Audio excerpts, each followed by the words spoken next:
¿Piensa usted que podemos identificar un patrón cultural a día de hoy en los países occidentales del primer mundo en cuanto a la representación de la infancia y de las familias? Es decir, los occidentales del primer mundo a día de hoy tenemos una representación específica, cristalizada de los niños, de cómo debe ser la vida de los niños y cómo debemos criarlos. ¿Piensa usted que eso es así? Y ese posible patrón, ¿piensa usted que tiene algún efecto posible sobre las familias? I'm not sure that I know, that I have an answer to your question.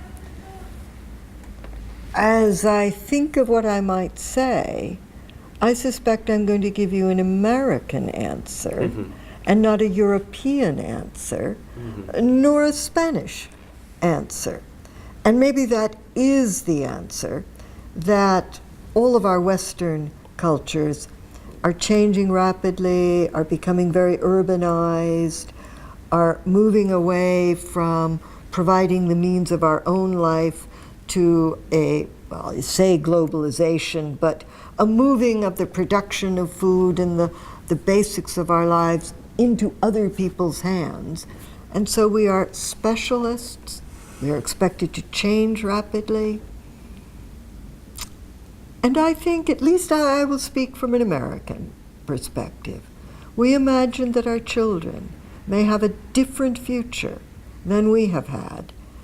And the question we ask ourselves is, how do we prepare our children for a future that we cannot yet see?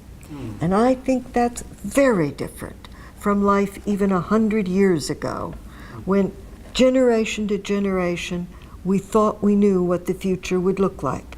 Not for each person, but for the society as a whole. I think we are less sure now that we know how life will be in 20 or 50 years.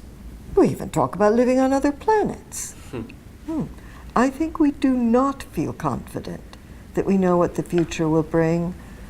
And we, again, maybe I'm just talking American here, we need to prepare our children to be knowledgeable enough and flexible enough to do things we didn't imagine.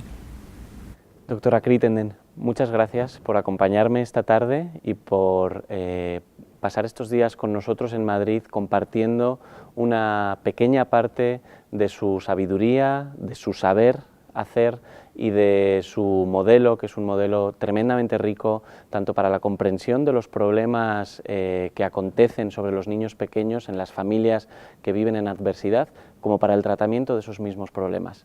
Muchas gracias, ha sido un honor y un placer hablar con usted. Thank you very much for having me. It's been a pleasure to be here with you. Thanks.